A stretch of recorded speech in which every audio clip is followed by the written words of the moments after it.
ಕೂರ್ಗ್ನಲ್ಲಿ ಅದು ಇಷ್ಟು ಒಳ್ಳೆ ಪ್ಲೇಸಲ್ಲಿ ಈ ಥರ ಕೆಟ್ಟ ಎಕ್ಸ್ಪೀರಿಯೆನ್ಸ್ ಆಗುತ್ತೆ ಅಂತ ಅಂದ್ಕೊಂಡಿರಲಿಲ್ಲ. ಓಕೆ, ನೀವೇನಾದರೂ ಕೂರ್ಗವರಾದರೆ ಇಲ್ಲ ಇಲ್ಲಿಗೆ ಬಂದಿದ್ದರೆ ಮಾದಾಪುರಕ್ಕೆ ಬನ್ನಿ. ಮಾದಾಪುರದಿಂದ 10 ಕಿಲೋಮೀಟ್ರ್ ಮುಂದೆ ಬಂದರೆ ಸಿಗುತ್ತೆ ಒಂದು ಬ್ಯೂಟಿಫುಲ್ ಪ್ಲೇಸ್.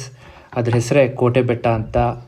ಆಯಿತು. ಆಮೇಲೆ ನಾನು ನನ್ನ ಫ್ರೆಂಡ್ ಬಂದಿದ್ವಿ, ಆದರೆ ಲಾಕ್ ಆಗಿತ್ತು.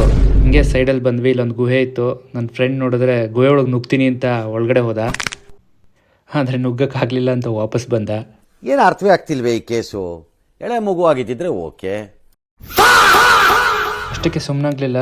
ಮೇಲೆ ಹೋಗೋಕ್ಕೆ ದಾರಿ ಇದೆ ಅಂತ ಮೇಲೆ ಹತ್ತಿದ್ವಿ. ಮೇಲೆ ಬಂದು ನೋಡ್ತೀವಿ, ವ್ಯೂ ಮಾತ್ರ ಸೂಪರ್ ಆಗಿತ್ತು. ಹಿಂದ್ಗಡೆ ದೊಡ್ಡ ಬೆಟ್ಟ, ಮುಂದುಗಡೆ ಕಿಲೋಮೀಟ್ರ್ಗಟ್ಟಲೆ ಕಾಣೋವಂಥ ಬೆಟ್ಟಗಳು, ತುಂಬ ಸಖತ್ತಾಗಿತ್ತು. ಈ ವ್ಯೂ ಎಲ್ಲ ನೋಡಿ ಈ ಕಡೆ ತಿರುಗಿ ನೋಡ್ತೀನಿ, ನನ್ನ ಫ್ರೆಂಡು ಇನ್ನೂ ಒಂದು ಬಂಡೆ ಮೇಲೆ ಹೋಗಿ ಕೂತ್ಕೊಬಿಟ್ಟಿದ್ದಾನೆ. ನಿಮ್ಮ ಅಪ್ಪ ಅಮ್ಮ ನಿನ್ನದು ಏನು ಅಂತ ಹುಟ್ಟಿಸ್ಬಿಟ್ರು. ಕೇಳ್ಗಿಳಿದ ಮೇಲೆ ನಾನೇನು ಕಮ್ಮಿ ಅಂತ ಗುಂಡಿ ಕಲ್ಲು ಮೇಲೆಲ್ಲ ಬೈಕ್ ಓಡಿಸಿ ಸ್ವಲ್ಪ ಪೋಸ್ ಕೊಟ್ಟೆ. ಇದನ್ನೆಲ್ಲ ಕಣ್ಣಿಂದ ನೋಡಿ ಕಂಗಾಲ ಆಗ್ಬಿಟ್ಟಿದೀನಿ. ಬೇಕಣ್ಣ ಈ ಲೋಪರ್ ನನ್ನ ಮಗನ್ ತಲೆ ಬೇಕೇ ಬೇಕು. ನಾವು ದೇವಸ್ಥಾನದ ಹತ್ರ ಬಂದು ಬೈಕ್ ನಿಲ್ಸಿ ಇಳಿದ್ವಿ. ಅಲ್ಲೇ ನಮಗೆ ಕೆಟ್ಟ ಎಕ್ಸ್ಪೀರಿಯೆನ್ಸ್ ಆಗಿದ್ದು. ಅದೇನಂತ ನಾನು ಪಾರ್ಟ್ 2 ಅಲ್ಲಿ ಹೇಳ್ತೀನಿ. ಎರಡನೇ ಭಾಗ ವೆಯ್ಟ್ ಮಾಡ್ಬೇಕು ನಾವು.